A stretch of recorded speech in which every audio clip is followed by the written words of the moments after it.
En manchette aujourd'hui, réaction à la victoire d'Émilie The Sartérien et plus de 1,6 million de dollars pour la revitalisation autour du lac Kosciuszko.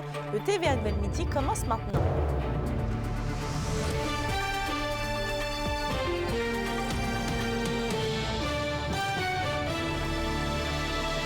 Début de semaine tout le monde. Avec 50,3% des voix, Émilie The Sartérien est devenue hier la nouvelle co-porte-parole féminine de Québec solidaire. La Témiscamingue a remporté ce titre vis-à-vis la députée de Mercier-Rubagazal au deuxième tour du scrutin. Et cette dernière succède à Manon Massé qui occupait, on le sait, ce poste depuis les 6 dernières années. L'ancienne députée de Rouyn-Noranda-Témiscamingue devient donc la première co-porte-parole de Québec solidaire issue d'une région située à l'extérieur de l'île de Montréal. On a d'ailleurs été demandé cet avant-midi ce que vous en pensiez de cette élection.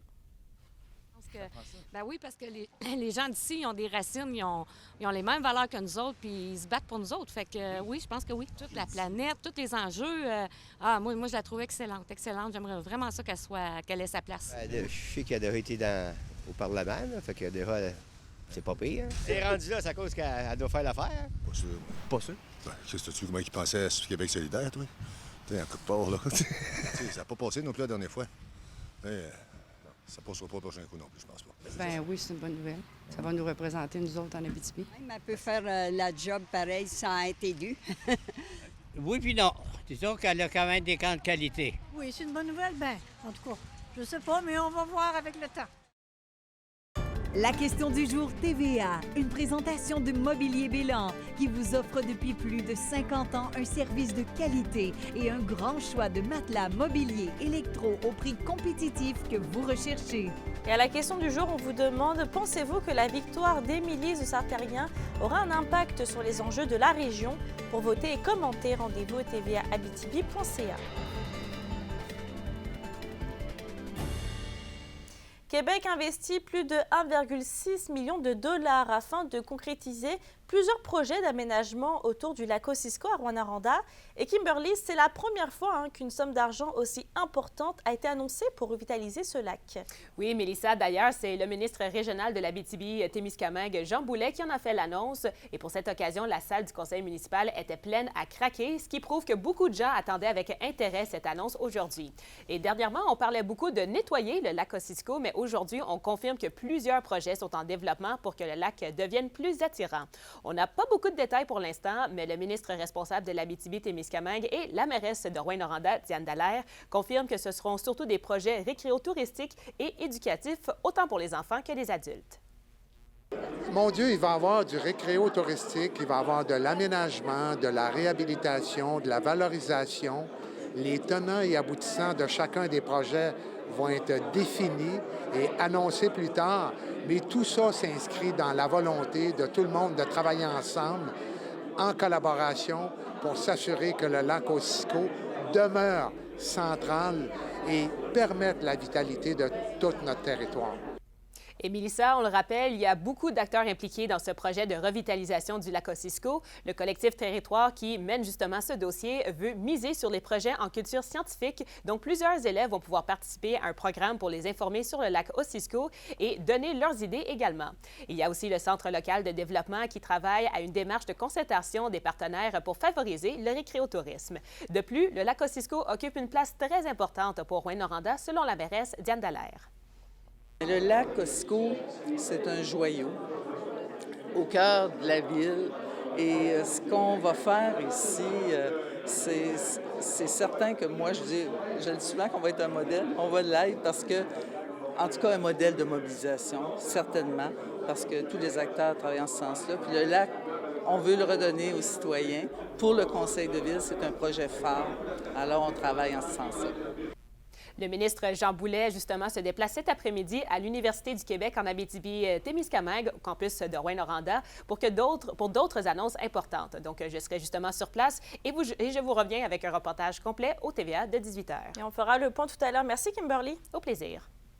Et d'ailleurs, on reste à Rouyn-Noranda dans le dossier de la fonderie Horn, puisque environ 25 personnes se sont rassemblées aujourd'hui dans le quartier Notre-Dame. On y soulignait la démolition prochaine de la première maison de la future zone tampon que vous voyez à l'écran. Maire au Front, Rwanda et l'Association régionale des locataires dénoncent par contre la zone grise qui semble persister dans le dossier, même après la rencontre organisée par la Ville et le gouvernement du Québec il y a de ça 2 semaines. Et bien que pour l'instant, aucun matériel de démolition n'est présent, les intervenants jugent le moment hautement symbolique. Symboliquement, c'est la première maison de la zone tampon à être démolie. Fait qu'on trouvait ça important de le souligner puis d'être là. C'est ça, c'est pas rien qu'un quartier, que des habitations soient démolies pour une industrie. Ça nous questionne beaucoup. Donc, c'est sûr qu'on voulait pas que ça passe sous silence. En situation de crise du logement aiguë, comme on la vit ici, c'est un peu triste de voir un immeuble, 4-5 appartements, se faire démolir, là. Parlons de transport maintenant, puisque l'offre de transport interurbain par autocar est en déclin depuis les 40 dernières années. C'est ce qu'indique une étude de l'Institut de recherche et d'information socio-économique qui est parue ce matin. Et depuis 1941, il y a 7 fois moins de départs d'autocars privés par semaine. L'étude dévoile que le modèle financier actuel, qui repose principalement sur les contributions des usagers, ne permet plus de financer une offre suffisante. Sur un autre sujet, 101 raccompagnements ont été effectués à Rwanda et La Sarre dans le cadre du premier week-end d'opération Nez Rouge, soit 51 à Rwanda et 50 à La Sarre. Et à travers le Québec, ce sont 1266 raccompagnements de citoyennes ou de citoyens qui ont été réalisés. La campagne se poursuit dès le week-end prochain. Les organisateurs rappellent qu'il est toujours possible de s'inscrire afin de devenir bénévole. Et le temps des fêtes commence à s'installer et pour profiter pleinement des festivités, Goûter à thé offre à la population son édition de Noël en poursuivant leur mission de favoriser l'achat de produits régionaux. Ces derniers rouvrent leur boutique du 3 au 9 décembre prochain avec 38 maraîchers, agrotransformateurs et transformateurs de l'Abitibi-Témiscamingue. De nouveaux producteurs feront leur apparition en ligne, sans oublier évidemment les producteurs habituels qui auront des nouveautés à offrir. Pour une variété de produits régionaux encore plus grande que l'an dernier, les gens vont devoir se déplacer pour aller chercher leurs commandes faites au préalable sur le site de Goûter à thé. Et on reste au culturel puisque la commission culturelle Comité consultatif de la MRC de Témiscamingue présente la 3e capsule vidéo de son projet qui vise à démystifier l'art qui se pratique sur notre territoire.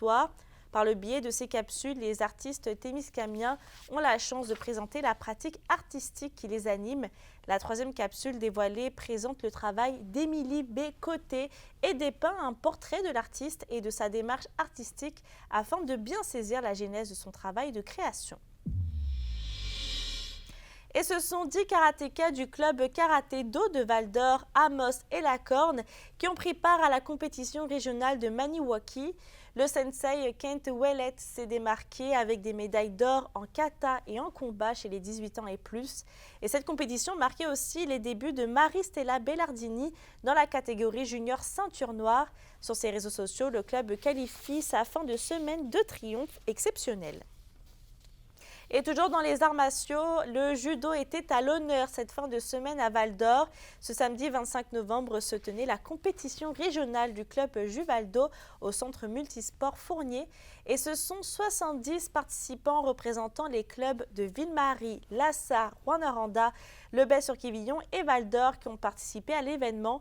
Le club Juvaldo de Val-d'Or s'est distingué avec 30 médaillés, suivis dans l'ordre par Rwanda avec 15, Ville-Marie 10, Le Bec-sur-Quivillon 8 et La Sarre avec une médaille. On se tourne dans le monde du hockey maintenant. Les Forestiers d'Amos ont remporté leurs 2 duels contre le Blizzard du Séminaire Saint-François ce week-end, qui était la première équipe du classement de la Ligue M18 AAA.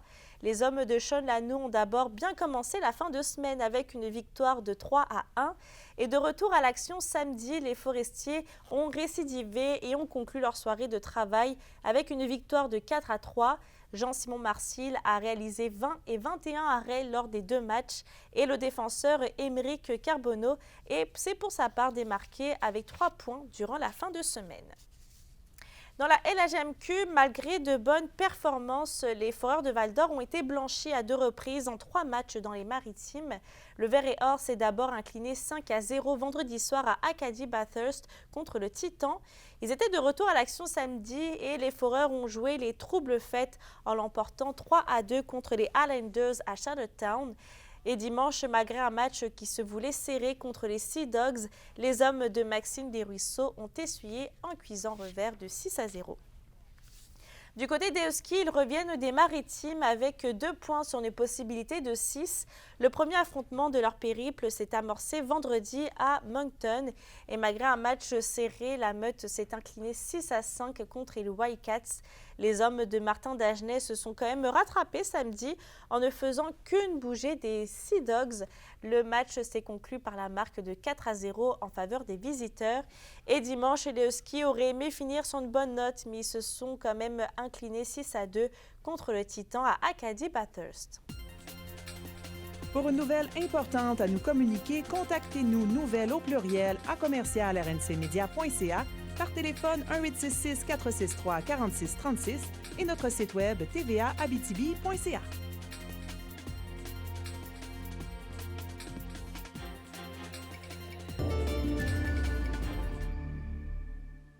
Le tapis de neige va rester dans la région puisqu'on s'attend à encore de la neige. On va avoir des températures stables autour de 0 degré avec un refroidissement éolien de -10 cet après-midi. Et pour ce soir et cette nuit, c'est un peu le même scénario. On aura encore de la neige sur tous les secteurs. Au Témiscamingue, ça devrait cesser pour laisser place aux nuages et un 30% de probabilité d'averse de neige. Il va y avoir un minimum autour de -11 avec un refroidissement éolien qui va descendre dans les -20. Et je termine avec le plan d'action sur l'itinérance qui continue à Val-d'Or avec le dévoilement de la 4e capsule du poste de police communautaire mixte autochtone. Sur ce, je vous souhaite de passer une belle journée puis on se retrouve tout à l'heure.